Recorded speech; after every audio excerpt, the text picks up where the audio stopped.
Yes, hallelujah. Pinagpalang gabi po sa ating lahat. Welcome po sa ating midweek service, ang Refuel Wednesday. Ayan.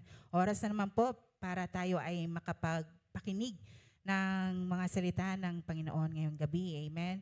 And welcome po sa ating mga kapatid na nandito sa sanctuary at sa mga nanonood via online. Ayan. Ayan. Magandang umaga din po sa ating mga pastor dyan po sa Canada. Ayan. Maghanda na po tayo para sa gawain ng Panginoon ngayong gabi. And ang sabi nga po sa Isaiah 41:10, "So do not fear, for I am with you. Do not be dismayed, for I am your God. I will strengthen you and help you. I will uphold you with my righteous right hand." Kaya sama-sama po tayong magpuri, magsamba, magpasalamat sa ating Panginoon. Amen. Hallelujah. Yes, hallelujah. Let's all clap our hands together. Papurihan natin ang ating Panginoon. From the day you took my hand, never want to be apart from you again. You are my counsel and my friend. You're the still small voice in me. Every time I need to find my way back home, you are the compass of my soul. Every step I'll take, you will lead me. With you I'll walk the raging seas. You're the strength when I am weary. You give me reason to believe. Hold me close, fill my life to overflow. Holy Spirit, come and show me your way. Won't you show me your way? All my life, only you can satisfy. Let my faith ignite, consuming fire. You're the burning desire in my life. Yes, hallelujah. From the day you took my hand, never want to be apart from you again. You are my counsel and my friend. You're still small voice. You're a still small voice in me. Every time I need to find my way back home, you are the compass of my soul. Oh, every step I take, you will lead me. With you I walk the raging seas. You're the strength when I am weary. You give me reason to believe. Hold me close, fill my life to overflow. Holy Spirit, come and show me your way. Won't you show me your way? All my life, only you can satisfy. Let my faith ignite, consuming fire. You're the burning desire. Hold me close, fill my life to overflow. Holy Spirit, come and show me your way. Won't you show me your way? All my life, only you can satisfy.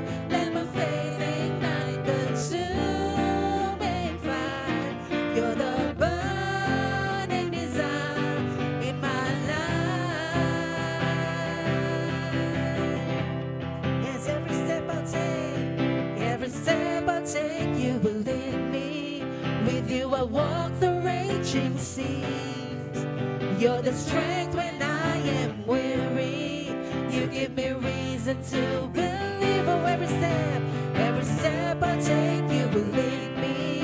With you I walk the raging seas. You're the strength when I am weary. You give me reason to believe.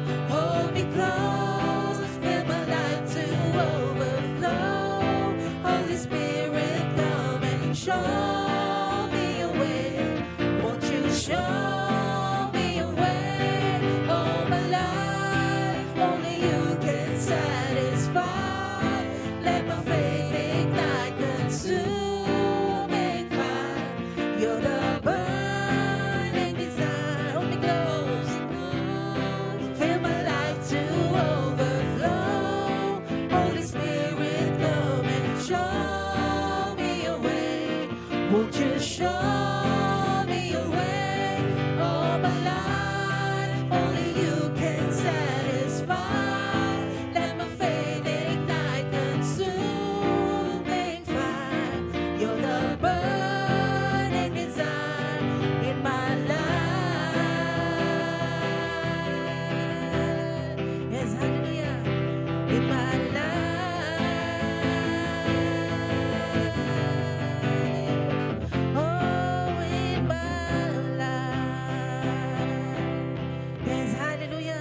we thank you, Father God. Maraming salamat sa gabing ito. Sa iyong presensya, Panginoon, na nararasan namin ngayong gabi. Yes, hallelujah. We'll give you back all the glory and praise as we continue to worship our God. Yes, hallelujah.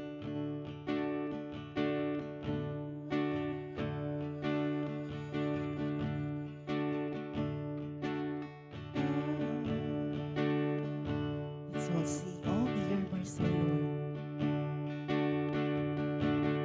Only your mercy, only your grace, only your spirit brings us to faith. Oh, what a wonder that you chose us first, not by a merit, but your perfect work. Only your goodness, only your goodness, only your love, only your pardon poured out in blood, your righteousness exchanged for our sin. Oh, what a Savior! Oh, what a friend! Oh, Jesus, Jesus, we long to worship you and give you all glory and praise. All that you are, all that you have, we have received by faith. The song sing, only your mercy, only your mercy, only your grace, only your spirit, only your spirit brings us to faith. Oh, what a wonder that you chose us first, not by a merit, but your perfect work. Only your goodness, only your goodness, only your love, your pardon poured out in blood, your righteousness exchanged for our sin. Oh, what a Savior! Oh,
Glory to God. Ano mo. Ah, okay, Ayun. Paul. Ayan, naririnig ko na. Okay na. Salamat sa Diyos. Amen. Isang pinagpalang gabi po sa ating lahat. At sa lahat po ng mga kapatid po natin nandiyan sa sanctuary, sa ating worship team, sa pinangunahan po ni Ate Joyce, at lahat po ng ating mga kapatid na nandiyan po ngayon sa sanctuary. Kila Ate Lay, kila Kuya Paul, sino-sino po ba yung mga nandyan? Si JL, si Ate Dani, ayan, at si Kuya Waki. Naalala ko na naman si Waki nung nagsisimula pa lang aral ng paggigitara. Ngayon, napakahusay na niya. Amen? Praise God. Ayan, binapati po natin lahat po ng mga kapatid po natin na nakakasama natin, hindi lamang po dyan sa sanctuary, kundi maging yung mga nasa online. Ayan, Sister Josie, Raquel Bukaig, napaka-generous mo talaga. Thank you sa iyong patuloy na pagpapadala ng stars. Ganun din sa ating mga kapatid, si Ma'am Nori Fuente. Ayan, sila Pastor Ernie Kaptalan. Happy Blessed Wednesday, CLC family. At sa ating minamahal na mentor, tatay sa ating pong pananampalataya, si Bishop Willie Laines, isang pinagpalang gabi po ng Miyerkules. At sa lahat po ng ating mga kapatid, kaibigan at mga kamanggagawa sa The Life Giver Church, ang lahat mga pastors and leaders, Sister Rina, ayan, si Ate Lori, Star Kaki, Rantael, ayan, at sa iba pa po na mga abutin ng ating pong live stream, isang pinagpala at punong-puno ng biyaya na Refuel Wednesday sa inyong lahat. Ako po si Pastor Noel, kasama si Pastora Michelle, na bumabati po ng isang pinagpalang Refuel Wednesday sa ating lahat. At ayan, napakasaya daw po ng Sports Fest 2025 na ginanap nung nakaraang linggo. Mukhang napalaban ng lahat ng mga anak ng Diyos. Pero masaya. Alam po natin na ang champion ay walang iba kundi ang Panginoong Hesus, na siyang buhay na bumubuhay sa bawat isa po sa atin. Sa mga pictures pa lang po na tinitignan namin ni Pastora Michelle, talagang sabi namin, punong-puno ng saya, punong-puno ng sigla. Kaya bigay todo mula sa cheering hanggang sa sa lahat ng mga laro, no? Pati sila Tito Francis at saka si Tita Lucy, kitang-kita ko talagang punong-puno ng kalakasan, kalusugan ng Panginoon. Amen. So, salamat po sa Panginoon. Yan po ang simbahan. Ang simbahan ay isang pamilya na nag-i-enjoy sa lahat ng biyayang kaloob ng Panginoon. Bagamat may kanya-kanya tayong mga kaibahan, pero alam natin tayong lahat ay tayo ay iisa sa katawan ng Panginoong Hesus. Maraming salamat sa ating mga organizer at sa lahat po ng mga nag-support na maging kabahagi ng ating matagumpay na Sports Fest. Ganon din kay Pastor Benedict na nakasama natin hindi lamang sa ating first Sunday service ng month of June, kundi hanggang doon po sa ating Sports Fest ay naka-join, nakagsuporta, at maraming salamat sa oras na kanyang inilaan sa atin. At salamat din po sa buhay ni Bishop Willie na patuloy po na gumagabay, nagbibigay po sa atin ng encouragement, patuloy po na nagtuturo, nagpapaalala, at patuloy na gumagabay sa ating paglilingkod. Sa youth camp po, no, this coming June 6, tama po ba? Sa June 6, meron po tayong youth camp. Inaanyayahan po natin ang lahat ng mga kabataan na makiisa na mag-join po dyan po sa ating youth camp na gaganapin sa June 6. Narinig ko na mukhang bibisita po dyan sila Bishop. Hindi pa sure. Okay. So, pag-pray po natin. Amen. Ayan. Happy listening din kila Auntie Tita, kila Darrell, kila Sister Malu na nandiyan sa sanctuary. Ayan.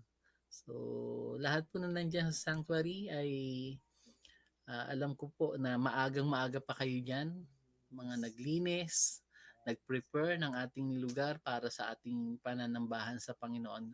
Kitang-kita po 'yan ng Panginoon at alam ko po na ang gantimpala po ng Panginoon ay dito pa lang sa buhay na ito ay patuloy po nating makakamtan at mararanasan. Ayan po. So, praise God. Rita, Punsay ng Baklaran. Sister Lita, Rita ng Baklaran. Sister Rita ng ating pong Baklaran. CLC Fellowship Baclaran. Si Pastor Anton. Ayan. At si Pastor Alvaro, yan, naka-join din sa atin sa ating live stream. Pinagpala po ang ating mga kapatid yan sa Christ Life Church TLGC Alicia Isabela. At nakikiisa kami sa panalangin ninyo sa next anniversary ay makasama na ninyo kami. Amen. Praise God. At ayan, napakabuti ng Panginoon sa buhay ng bawat isa po sa atin. At ngayon pong month of June ay sinimulan na nga po ng topic ni Pastor Benedict, yung ating pong tema ngayong June ay tawagin po nating yung pong ang kaaliwan sa pamamagitan ng pagtitiwala sa Panginoong Hesus. Amen. May kaaliwan po sa buhay na ito sa gitna po ng mga iba't ibang mga problema, pagsubok, mga hamon. Very challenging po ang buhay natin sa mga panahon na ito. At kung sa mga nangangamusta po sa amin ni Pastor Michelle, ay maraming salamat po. Unang-una na dyan sila Bishop Willie at sa lahat ng ating mga kapatid, kamanggagawa. Very challenging po ang buhay po ng bawat isa sa atin, hindi lamang po sa nangyayaring mga sitwasyon sa ating kapaligiran, sa ating mga pang-araw-araw na buhay, kundi sa lahat ng aspeto po ng buhay. Pero tayo po ng mga nakipag-isa sa Panginoong Hesus ay meron po tayong buhay na pag-asa at nakakaranas po tayo ng kaaliwan sa pamamagitan ng ating pagtitiwala sa ating Panginoong Hesus. So, huwag po tayong bumitaw sa pagtitiwala sa Panginoon, sa pagdepende po sa Kanya, sapagkat diyan po tayo umahango o humuhugot ng lakas, ng katatagan, ng kasiglahan sa bawat pagising natin sa umaga. At ngayon pong gabi na ito, nais po natin ibahagi isang bahagi ng kasulatan na isinulat po ni Apostle John sa John chapter 14 verse 1 to 6. Napaka-familiar po ng passage na ito. At ito po ay punong-puno ng kaaliwan at pag-asa na nagmumula sa Panginoong Hesus. So, basahin po natin sa New Living Translation sa John chapter 14 verse 1 to 6. Kung mailagay sana ni Kuya Paul sa ating screen para makasabay din yung ating mga kapatid. Sa John chapter 14 verse 1 to 6, ang sabi po rito, "Don't let your hearts be troubled. Trust in God and trust also in me. There is more than enough room in my Father's home. If this were not so, would I have told you that I am going to prepare a place for you? When everything is ready, I will come and get you, so that you will always be with me where I am, and you know the way to where I am going." "No, we don't know, Lord," Thomas said. "We have no idea where you are going, so how can we know the way?" Jesus told him, "I am the way, the truth, and the life, and no one can come to the Father except through me. If you have really known me, you would know who my Father is. From now on, you do know him and have seen him." John chapter 14 verse 1 to 7. Pagpalain po ng Diyos ang kanyang mga salita. ating pong nabasa at patuloy na pagninilayan sa gabing ito. Ayan, shout out din pala kay Pastor Meng Kabuag, ayan, na kasama po natin sa live stream. Sa pinagpalang gabi po. Praise God. Ah, ito pong bahaging ito ng kasulatan na sinabi po ng Panginoon sa John chapter 14. Ang background po nito ay ito po ay naganap doon po sa upper room kung saan ang mga alagad at ang Panginoong Hesus ay kumain ng tinatawag na hapunang pangpaskwa o hindi na tinatawag na Passover meal. The Passover meal. Ito po yung gabi na kung saan ay hinarap ng Panginoon yung sandali ng kanyang dadanasing matinding hirap. Hindi lamang sa katawan, sa isipan, sa kanyang damdamin. Una sa pamamagitan po ng pagkakanulo ni Judas Iscariote. Nakaalis na siya ng mga time na to upang ipagkanulo ang Panginoon at ang Panginoong Hesus ay nagsimulang ihanda ang kanyang mga alagad sa kanyang paglisan. So, makikita po natin na punong-puno ng kapigatian ng kalooban ng mga alagad nang marinig nila na lilisan ang Panginoon. At ang mga alagad na hindi lamang may kapigatian, naguguluhan, nababagabag sa mga susunod na mga sandaling mangyayari dahil sa sinabi ng Panginoon na kanyang daranasin sa Jerusalem. Sila ay punong-puno ng pag-aalala at mga isipin alalahanin sa mga susunod na mga araw na kanilang haharapin, yung kanilang future. Subalit mga kapatid, nagpauna na ang Panginoon sa chapter 13 ay sinabi na ng Panginoon, He is going away, that He is leaving them and going to the place na hindi po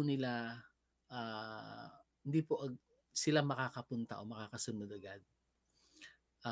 In-inform din ng Panginoon si Apostle Peter na siya ay bibistayin, liligligin na parang trigo at magagawa niyang itakwil o i-deny ang Panginoon ng 3 ulit. So, pagdating po dito sa chapter 14, alam na ng Panginoon, anticipate na ng Panginoon na mag-aalala, puno ng pangamba ang mga alagad. Yung pain and anxiety na kanila pong nararamdaman ay naintindihan at alam ng Panginoon. Simula pa lamang na ito'y kanyang ipinaalam sa kanila. So mga kapatid,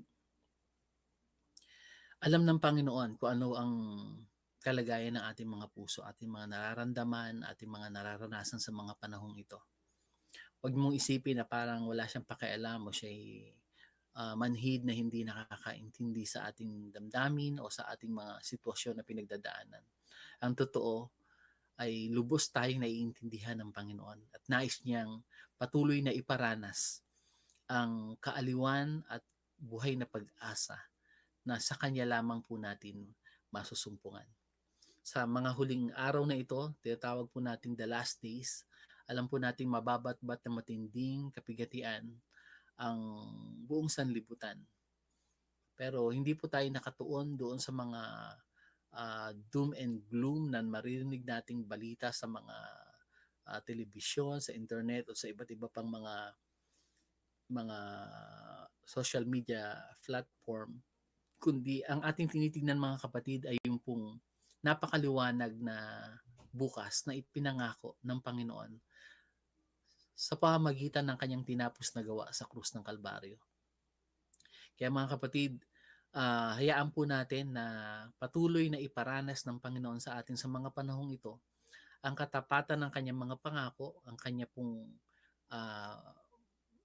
pagbibigay sa atin ng kaaliwan sa pamamagitan ng banal na Espiritu na kanyang iniwan sa atin sa pamamagitan ng pagbubuhos ng pag-ibig ng ating Ama sa ating mga puso sa pamamagitan ng banal na Espiritu.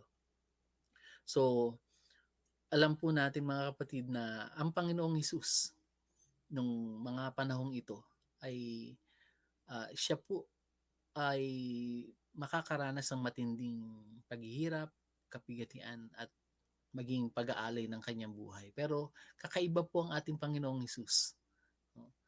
Sa halip na alalahanin at isipin yung kanyang sariling babatahin na kahirapan at mga kapigatian, ang iniisip niya, ang puso at isip niya ay nakatuon sa kanyang mga alagad.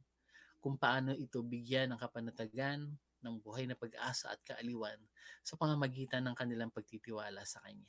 At sa mga sandaling ito, yan din po ang ginais ng Panginoon na iparanas sa bawat isa po sa atin. Di ko po alam kung ano ang mga sitwasyon at mga pinagdadaanan natin sa ating buhay.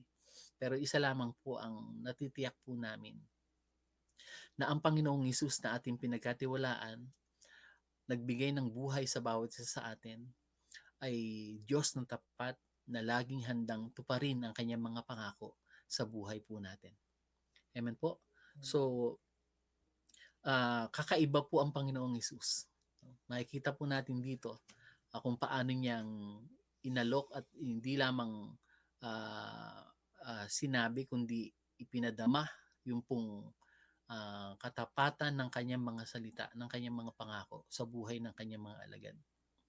Ang basihan po ng kaaliwan at kapanatagan at buhay na pag-asa na pwede mong maranasan sa gitna ng mga pagsubok, mga pag-uusig, kahirapan, maging yung mga sandali na parang tayo nabibingit sa kamatayan, ang pwede pong magdulot ng ating kagalakan, kapanatagan at buhay na pag-asa ay walang iba kundi ang pagtitiwala sa Panginoon. Hindi po pwedeng maranasan ng kaaliwan na ito dahil nangako sa atin si mayor, nangako sa atin si congressman, nangako sa atin si senador o si presidente.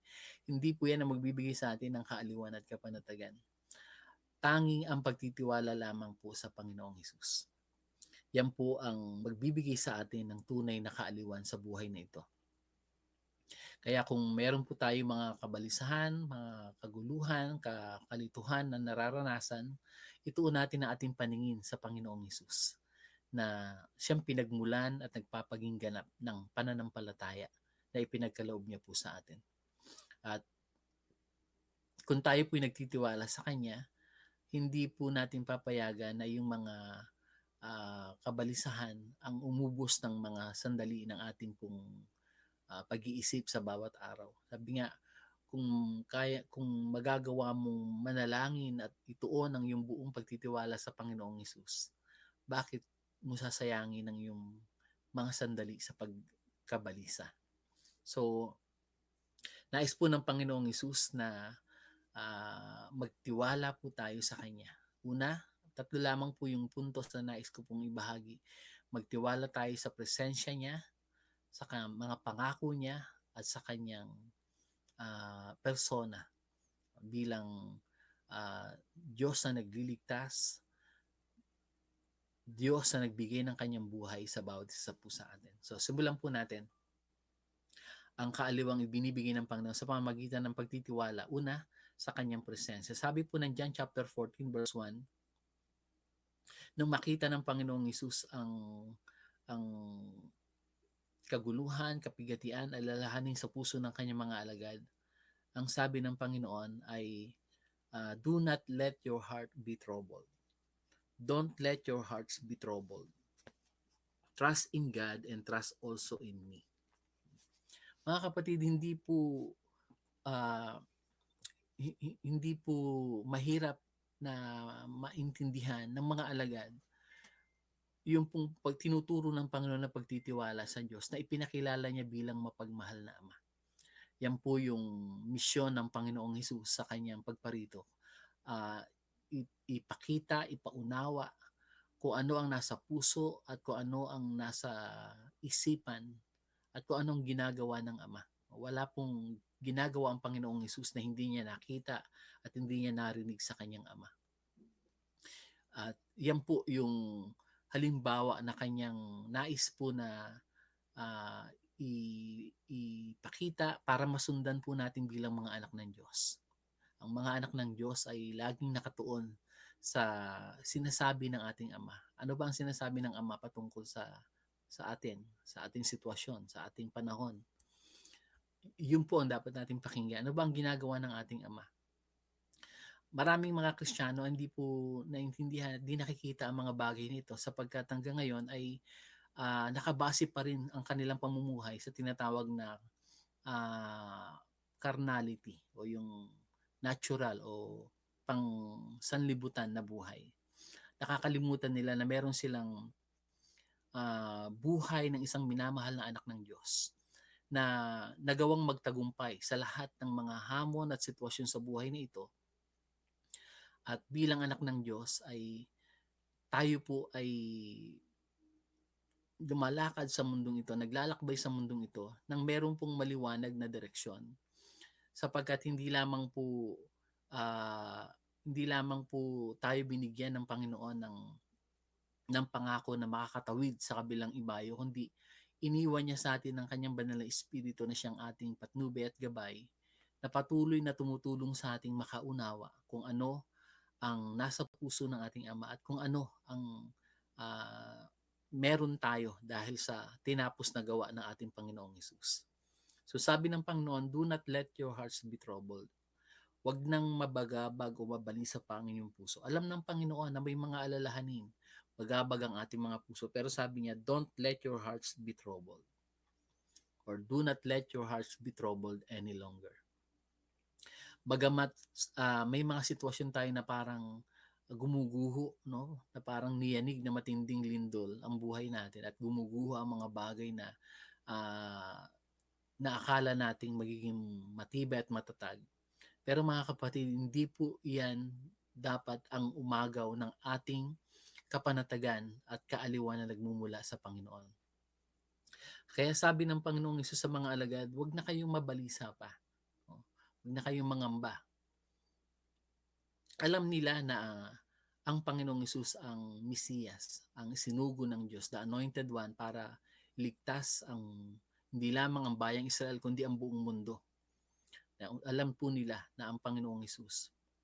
But mga kapatid, alam po nila na naparito ang Panginoon para ang tao ay maibalik sa piling ng Ama.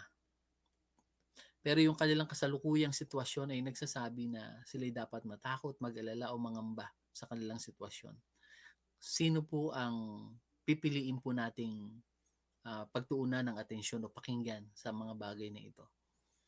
Maaring may karamdaman nagsasabi sa iyo na ikaw ay mangamba dahil baka yan na yung katapusan ng buhay mo. Pero mga kapatid, lahat po ng taong nagtiwala at nakipag-isa sa Panginoong Hesus, sabi ng Panginoong Hesus ay hindi na makakaranas pa ng kamatayang espiritual. No?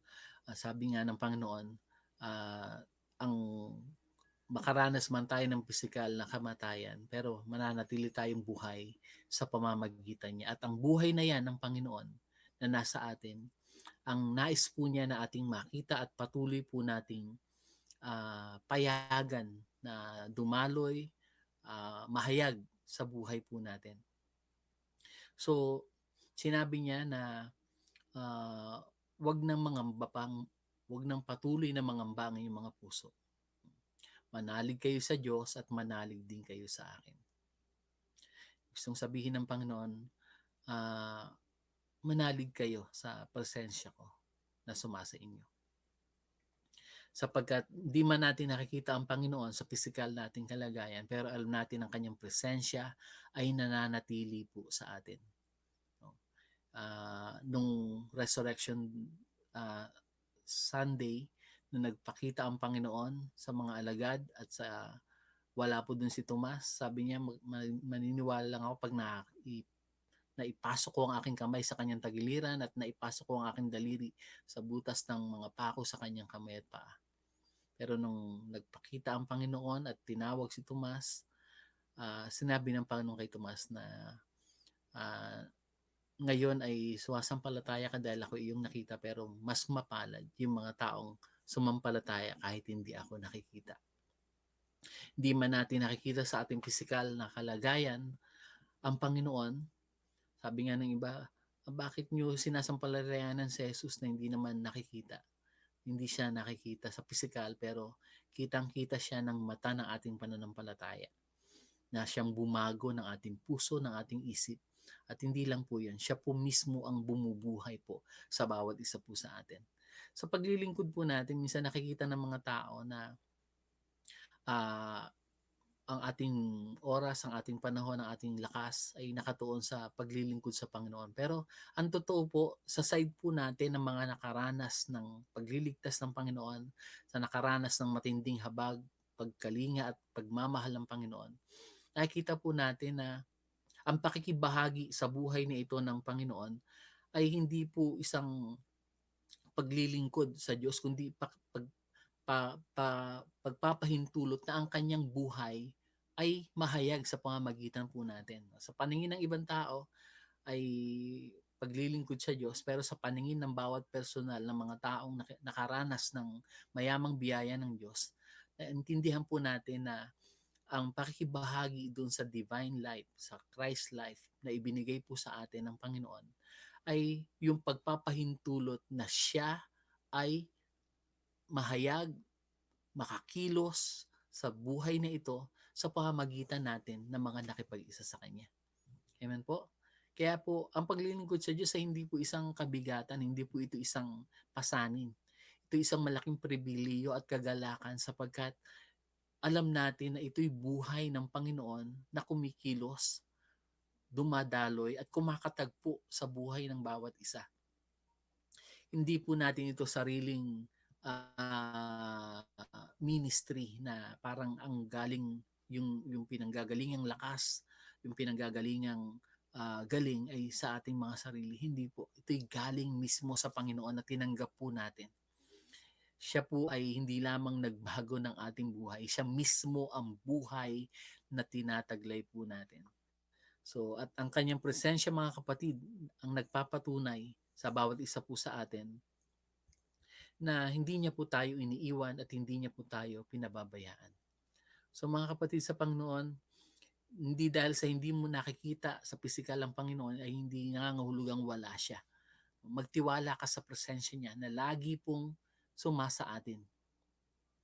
No? Bagamat, kaya hindi na issue sa atin yung visible presence ng Panginoon. No? Yung iba naghahanap pa ng mga visible na mga palatandaan kung sumasa kanila ang Panginoon. Mga kapatid, kung tinanggap mo na ang Panginoong Kristo na anak ng Diyos ay nagkatawang tao, nagpakasakit, namatay at nag-alay ng buhay sa krus, namatay, nilibing at nagkatlong araw ay muling nabuhay. Mga kapatid, katibayan niya na ang Espiritu ng Diyos ay nagdulot ng bagong kapanganakan sa iyong espiritu at ikaw ay nagtataglay ng buhay ng minamahal na anak ng Diyos.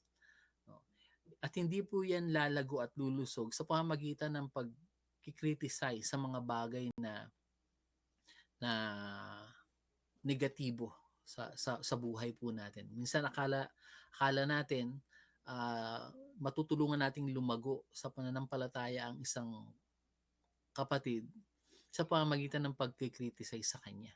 Minsan katulad lang yan ng isang bata na hinahanap niya kung ano ba yung tama, ano ba yung dapat niyang matutunan, hindi kung ano yung ano yung mali sa kanya. Marami na po tayong narinig ng mga pagtuturo tungkol sa kung ano yung mali sa atin. Pero kakaunti po yung naririnig natin kung ano ba yung tama patungkol sa atin na nakipag-isa sa Panginoon. Amen po? So kaya salamat sa Diyos sapagkat sa pamamagitan ng kanyang mayamang biyaya ay naririnig po natin kung ano yung mabuti at tama na meron tayo dahil sa Panginoong Hesus. Na ang pagiging isang Kristiyano ay hindi pagsusumikap ng ating sarili na maging kamukha ng Panginoong Kristo, kundi ito ay buhay ng Panginoon na tinanggap natin at habang tayo nananatili sa Kanya, hindi mo mapipigil na dumaloy ang buhay na nagdudulot sa iyo ng magandang pagbabago. Yan po ang buhay na tinanggap natin sa Panginoong Hesus. Hindi po yan nakasalalay sa ating mga sarili kung papaano po tayo mababago. Ang pagbabago po ng buhay ng isang Kristiyano ay nasa ating pananatili at pagtitiwala sa presensya ng Panginoong Kristo na nag-alay ng kanyang sarili para po sa atin. Ibinigay na po niya ang kanyang sarili para po sa atin. At nangako siya na hindi niya tayo papayagang maagaw ng sinuman sa kanyang mga kamay. Hindi siya papayag na tayo ay mawalay pa sa kanyang piling. At kung nagtitiwala ka sa mga salitang yan ng Panginoon, magkakaroon ka ng kapanatagan. Sa halip na ituon mo ang isip mo sa mga bagay na pangit at negatibo sa mundong ito, o maging sa kapwa natin, maging sa ating mga sarili. Minsan ay negatibo yung ating pananaw at uh, pakikitungo. Kasi hindi natin naunawaan na ang kaisipan na nais ng Panginoon na ating taglayin ay yung kaisipan mismo niya. Kung ano ang kanyang nasa isip, kung ano ang kanyang sinasabi patungkol sa atin, kung ano ang sinasabi ng Ama patungkol sa atin, yan ang katotohanan na meron tayo sa Panginoong Hesus. Siya po ang garantiya na ating pong tinataglay kung bakit ang Ama ay nagagalak, nalulugod at tinatawag tayong minamahal na anak na lubos niyang kinalulugdan. Hindi po nalulugod ang Ama kasi nagbabait-baitan tayo, magawa tayo ng mabuti para sa hangaring tugunin tayo sa ating mga panalangin. Hindi po yan nalulugod ang Ama. Nalulugod ang Ama sa bawat isa sa atin sapagkat nakita niya na tayo ay bumitaw sa ating pong pagdepende sa ating mga sarili at ngayon ang ating pinangahawakan ay ang pagtitiwala sa kanyang minamahal na anak na nag-alay ng kanyang sarili, ng kanyang buhay para po sa atin. Amen po? So, yan po yung unang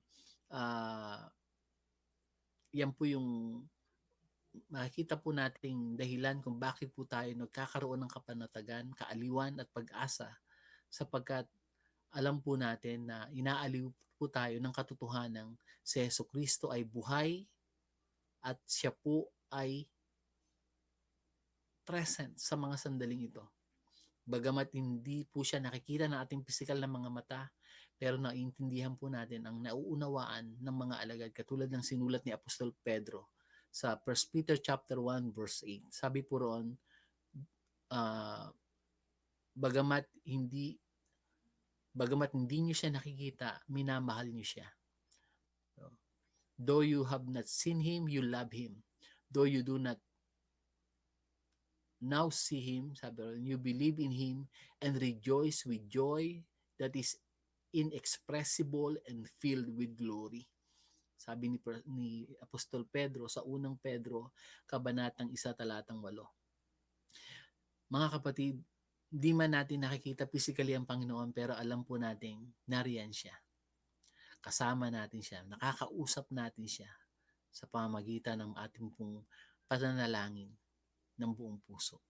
So mga kapatid, siya ay buhay, siya ay totoo, kasama natin siya. Ang kanyang presensya ay yung madadama sa iyong kalooban, sa iyong puso sapagkat siya ay totoo at buhay.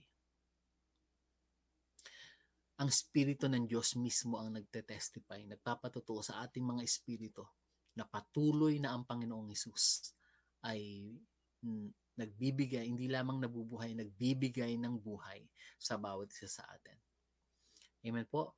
So, nais ang Panginoon na patuloy na ilagak natin ang pagtitiwala sa kanyang presensya patungo sa kanyang mga pangako. Sabi ng Panginoon sa John chapter 14 verse 2, sabi ron, there is more than enough room in my Father's home or in my Father's house. If this were not so, would I have told you that I am going to prepare a place for you? When everything is ready, I will come and get you so that you will always be with me where I am. And you know the way to where I am going. Mga kapatid, may pangako ang Panginoong Hesus. Babalikan niya po tayo at dadalhin niya po tayo kung saan siya naroon. Sa piling ng Ama. So alam po natin, napakalapit na po ng katuparan ng mga pangakong ito ng Panginoon. Na siya'y babalik para dalhin tayo kung nasaan siya. Ang tanong, paano natin pinaghahandaan yung mga sandali na yan? Paano tayo nagugugol ng ating mga atensyon, ng ating mga oras sa katotohanan na tayo ay babalikan ng Panginoon. Babalik ba siya doon sa mga mananampalataya na na nandoon sa tinatawag na kawalang pananampalataya sa kanya? Bakit nga ba siya naging sila mananampalataya kung wala namang pananampalataya sa kanya? Maaring kino-confess, sinasabi ng bibig na si Jesus ang Panginoon, siya ang kanyang tagapagligtas, pero ang totoo, hindi sa Panginoong Jesus nagtitiwala. At mga kapatid, kung ang Panginoong Jesus ang ating pinagtitiwalaan, panghahawakan po natin ng kanyang mga pangako. Nangako siya na sabi niya sa kanyang mga alagad, babalik ako sa piling ng Ama, at napakarami, sabi niya ng kanyang mga salita, sa bahay ng aking Ama ay napakaraming silid. Napakaraming silid, maraming lugar. Wala pong magiging hindi ka out of place sa tahanan ng ating Ama, sa paghahari ng ating Ama. Laging merong lugar para po sa kanyang mga anak. Laging merong pong simbahan na pwede po tayong lumusog bilang anak ng Diyos. Wag lang tayong lundag ng lundag. Wag lang po tayong tagahanap ng mali. Kaya po tayo na sa isang lokal na simbahan para masumpungan po natin yung parte natin sa layunin ng Panginoon sa buhay po natin. Yung responsibility po sa buhay po natin. Yung pong word responsibility ay binubuo po ng dalawang salita. Yung response and ability. Pero ang tanong, whose ability will you respond to? Kaninong ability ba tayo magre-respond? Sa sarili po natin o sa Diyos? Isa po sa mga lying belief na tinataglay ng mga ibang mananampalataya ay yung pong kaisipan na you are the one responsible for producing God's will. You are the one responsible for producing God's purpose. You are the one responsible for direction in the ministry that you were called to. No. Yan po ay lying belief. Dahil ang katotohanan ay response po ito. Your part is to respond to God's initiation by receiving His will, by receiving His purpose, and by receiving His direction. Sabi ng Colossians chapter 2 verse 6, as you receive Christ Jesus the Lord, so continue to live in Him. As you receive, kung paanong tinanggap natin ang Panginoong Jesus bilang ating tagapagligtas, Hari at Panginoon, magpatuloy tayong mabuhay sa Kanya. Hindi sa sarili, kundi mabuhay sa Kanya. Dahil siya po ang bumubuhay po sa atin. O siya ang buhay natin, siya ang bumubuhay sa atin, mabuhay po tayo sa Kanya. Amen po. Sabi sa Romans chapter 8 verse 14, because those who are led by the Spirit of God are sons of God. Amen? So, if you take on the responsibility for producing God's ministry through you, then ang mangyayari po mga kapatid, kapag kaganon, pag ikaw yung umako nung kakayahan na yan, ikaw na ngayon at hindi na ang Diyos ang magdedetermina ng tagumpay ng ministry o paglilingkod na meron ka. Nakasalalay na sa'yo.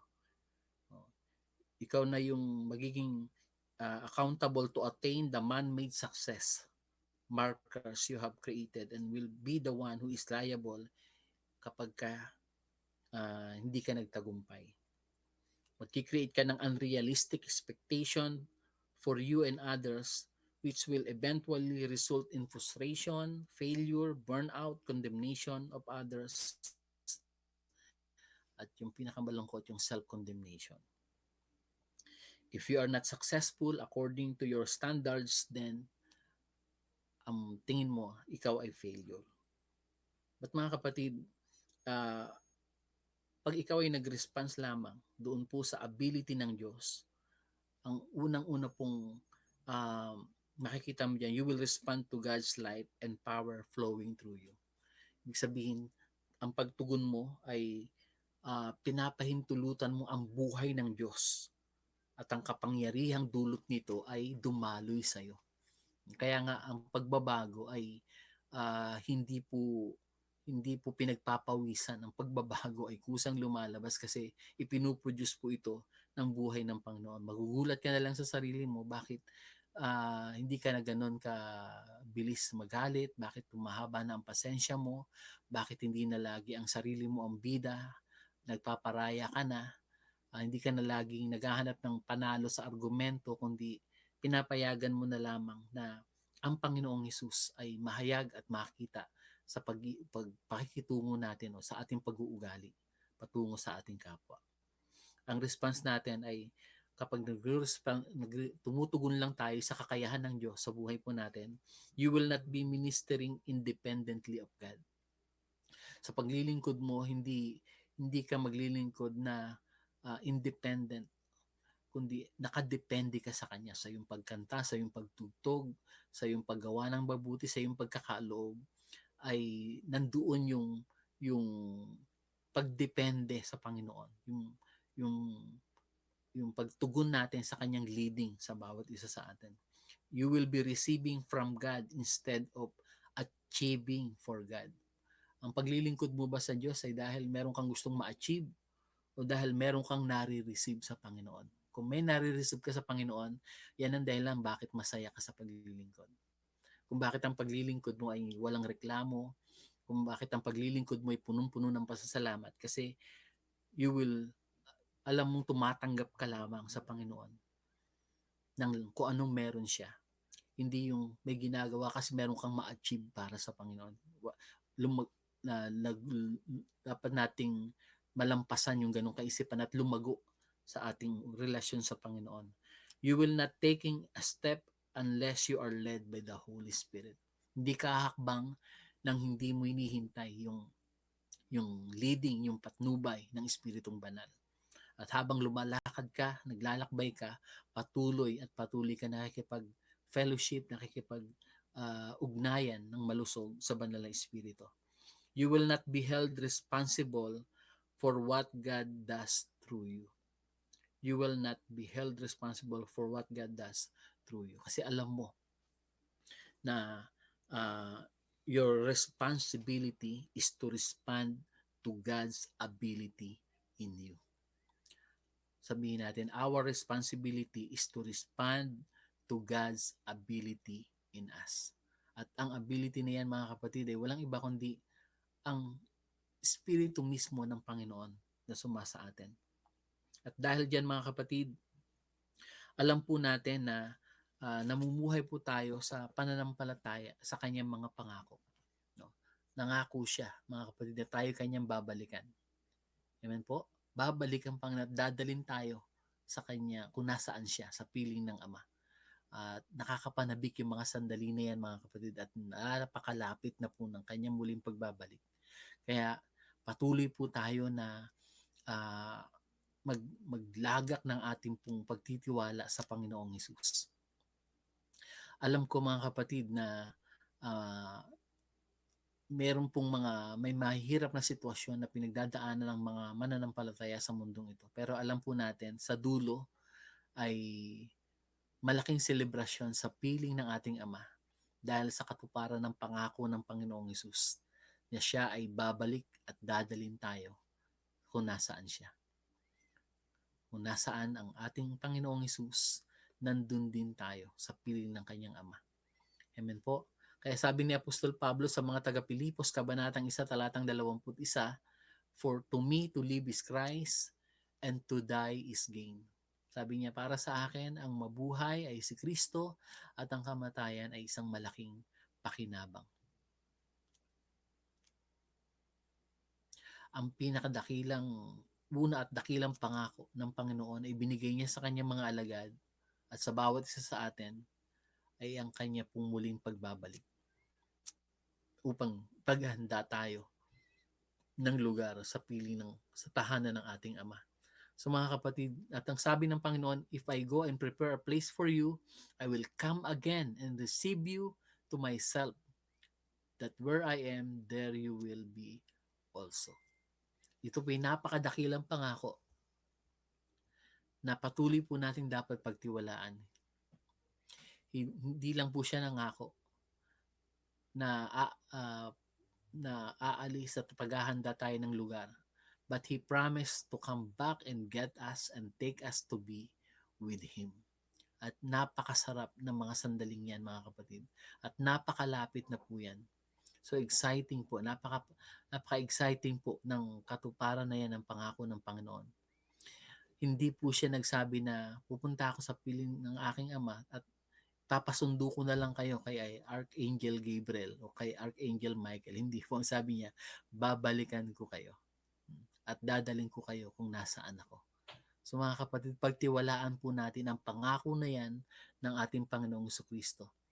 Maaring ang mundo ay papunta na sa pinakamadilim na direksyon na kanya pong tinutungo. Pero tayo po ay papunta sa pinakamaliwanag na katuparan na pangako ng Panginoon na tayo ay kanyang babalikan at dadalhin kung nasaan siya.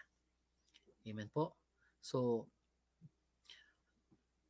sabi niya sa kanyang panalangin sa John chapter 17 verse 24, sabi ng Panginoong Jesus, Father, I desire that they also whom you have given me be with me where I am, so that they may see my glory which you have given me, for you loved me before the foundation of the world.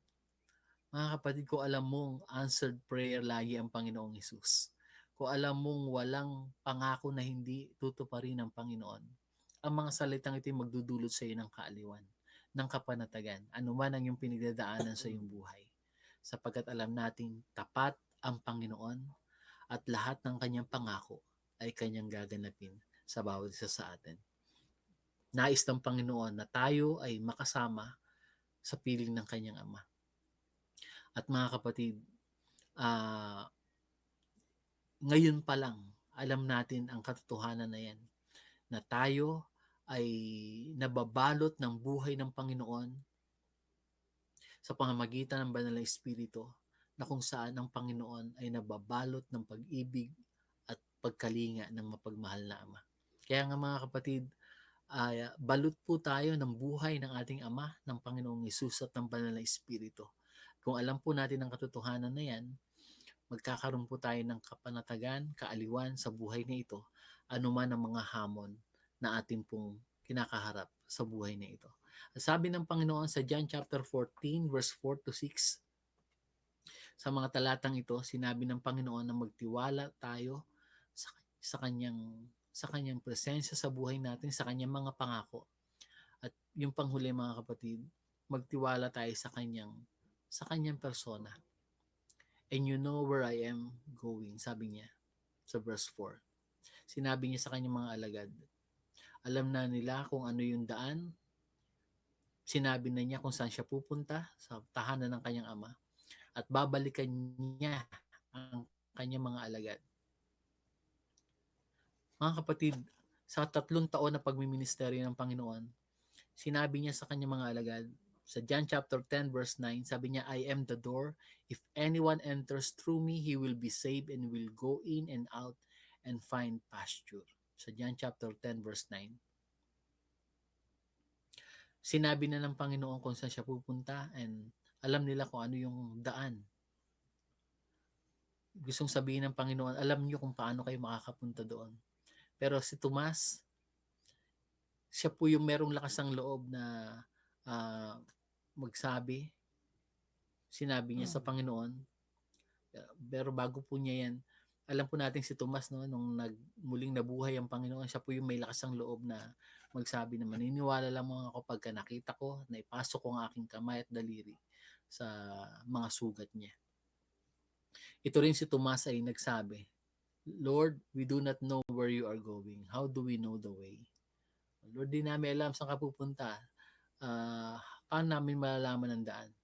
So itong tanong na ito, mga kapatid, ay isang katanungan na minsan nasa isip pa rin ng maraming mga mananampalataya. Sinabi ng Panginoong Hesus na siya pupunta sa Ama at nasaan ang Ama? Alam po natin ang ating Amang nasa langit, mga kapatid, ay lumikha ng langit at ng lupa. At yung kanya pong, yung trono ng kanyang pamamahala ay nasa kalangitan. Ibig sabihin nasa spirit realm. At mga kapatid, tinatanong ni Tomas, nasaan ang Ama? Paano makakapunta sa piling ng Ama? Minsan tayo, naghahanap tayo ng mapa, ng GPS, paano makakapunta sa isang lugar. At mga kapatid, higit pa sa mapa, higit pa sa GPS. Mga talatang ito, sa talatang 6, sabi ng Panginoon, I am the way, I am the truth, and I am the life. Siya mismo ang daan, siya mismo ang katotohanan, at siya mismo ating pong matutunang tanggapin, lakaran, at payagang bumago ng ating puso at isipan. Magtiwala po tayo sa Kanya na siya mismo ang daan sa ating paglalakbay sa buhay na ito. Kaya nga habang nakikilala natin siya, nagkakaroon tayo ng spiritual maturity. Ang ating spiritual maturity ay hindi po yung kakayahan nating pigilin at supilin ang ating mga sarili. Hindi po. Ang spiritual maturity ay yung pagpapahintulot nating mahayag ang liwanag ng kaluwalhatian ng Panginoong Hesus kung sino siya sa buhay po natin. He is the way. Siya po ang daan. Siya po yung tamang dapat lakaran at maging lifestyle po natin sa buhay na ito. Ang buhay po ng Panginoong Hesus nung siya narito sa lupa, mga kapatid, ay nakadepende sa kanyang Ama.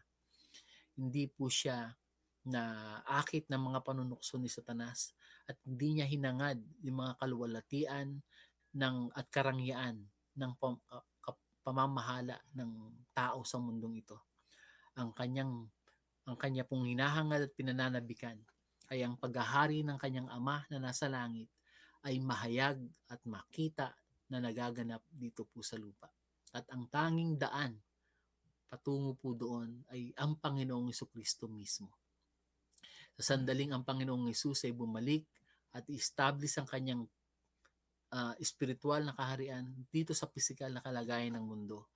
Mamamahala po siya ng may katarungan at katwiran at makikita po ng mga bansa ang tamang pamumuno at pamamahala upang ang tao ay sumulong at umunlad sa layunin ng Panginoon.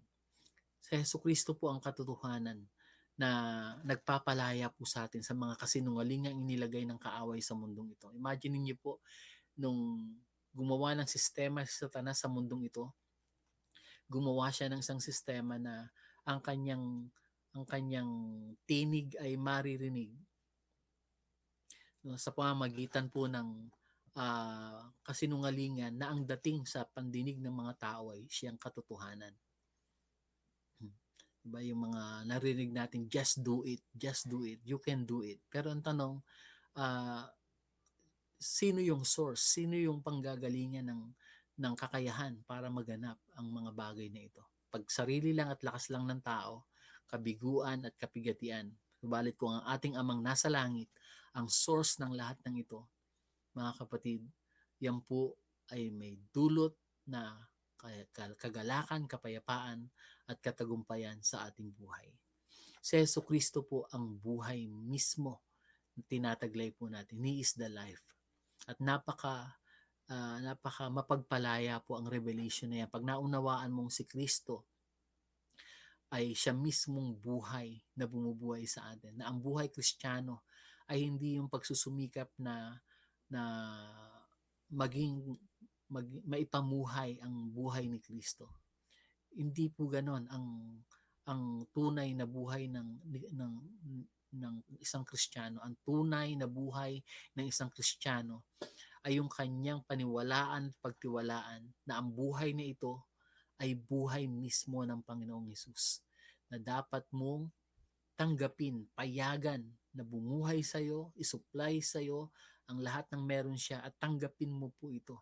At habang tinatanggap natin ito mga kapatid, katulad ng isang sanga na tumatanggap ng buhay mula sa isang puno, ang sangang ito ay mananariwa, mananatiling buhay at magtataglay hindi ng kanyang sariling bunga, kundi ng bunga ng kanyang puno. At yan ang ugnayan na meron tayo sa Panginoong Hesus. Tayo po na nagtataglay ng buhay ng Panginoong Hesus ay nasa posisyon na tumanggap lamang at magpasalamat ng lahat ng nanggagaling sa Panginoon. Hindi para irepresenta ang ating sariling kabaitan, kagalingan o kabutihan, kundi para irepresenta kung sino siya na siyang puno at pinagmumulan ng buhay, ng lakas at ng lahat ng mabubuting bagay na nasa atin. Mga kapatid, kung magtitiwala tayo sa Panginoong Hesus, patuloy niya po na ipaparanas sa atin ang lahat ng bagay na mahirap ay hindi po mahirap sa Kanya.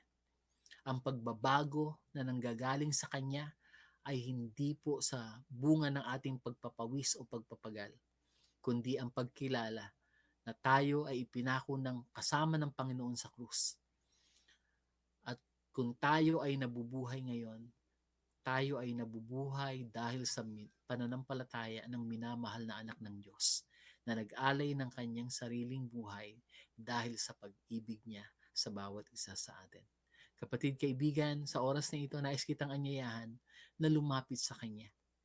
Handa niya tayong katagpuin, tugunin sa ating mga panalangin kung patuloy nating kikilalanin na Siya na sumasa atin ang pagtitiwala natin sa Kanyang presensya, sa Kanyang mga salitang ipinangako at sa Kanyang sarili mismo na nagpahayag bilang ating daan, katotohanan at buhay na kaloob ng Ama ang siyang patuloy na magbibigay po sa atin ng lakas at katuparan ng tagumpay sa buhay na ito. Tayo po'y manalangin. Hallelujah.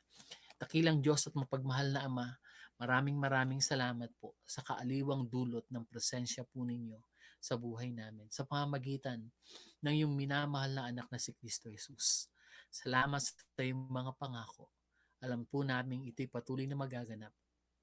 Bagamat ang mundo ay patuloy na lumalakbay sa kanyang madilim na direksyon, kami naman, Panginoon, ay patuloy na nagniningning na katulad ng tala sa kalangitan dahil sa liwanag ng buhay ng Panginoong Hesus na nangako na siya ay babalik sa piling ng Ama upang ipaghanda kami ng lugar para po sa aming pong pakikipag-isa sa inyo.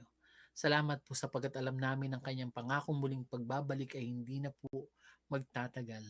At alam po namin, Lord, na dahil siya ang daan, ang katotohanan at ang buhay na pinagkaloob po ninyo sa amin, patuloy kaming mananagumpay sa buhay na ito. Ipinapahayag po namin ang katuparan, Panginoon, ng iyong mga pangako ay magaganap at mararanasan ng iyong mga anak na nagtitiwala sa inyo. Sila po na nangangailangan ng kalusugan at kagalingan, ipinapahayag po namin sa pangalan ng Panginoong Hesus, sa kanyang mga sugat at latay, kami ay gumaling. At sa iyong mga pangako, Panginoon, na binitawan sa iyong mga salita na sinabi na buhat sa kayamanan mong hindi mauubos, magagawa mong tugunan at tustusan ang bawat pangangailangan ng iyong mga anak sa pamamagitan ni Kristo Jesus. Ipinapahayag po namin yan sa buhay ng bawat isa. At salamat po sapagkat alam po namin na patuloy ka namin, Panginoon, na makakasama at mararanasan namin, Panginoon, ang iyong pagkilos anuman ang mga sitwasyon na aming kakaharapin sa buhay po na ito. Pagpalain mo po, Panginoon, siya na sa oras na ito ay nasa matinding pagsubok. Alam po namin, Lord, higit kang mas malakas at mas malaki sa anumang mga problema at pagsubok na kanyang kinakaharap sa kanyang buhay. Sa ngalan ng Panginoong Hesus, patuloy ka, Panginoon, na magpahayag ng iyong sarili bilang aming mapagmahal na Ama na kumukupkup at kumakalinga sa bawat isa sa amin. Salamat po, Ama, sa iyong katugunan sa amin nagkakaisang panalangin sa dakilang pangalan ng Panginoong Hesus. Amen and amen. Glory to God. Kung kayo po ay patuloy na nagtitiwala sa Panginoong Hesus, asahan niyo po ang kanyang katapatan ay patuloy po nating mararanasan. Sa ngalan po ng Panginoong Yesus at ng buong pamilya ng Christ Life Church, ako po at kasama si Pastora Michelle ay bumabati po sa inyo ng isang pinagpalang Refuel Wednesday. Hanggang sa muli po nating pagsasama-sama sa presensya ng Panginoon. God bless us all and thanks be to our God. Amen.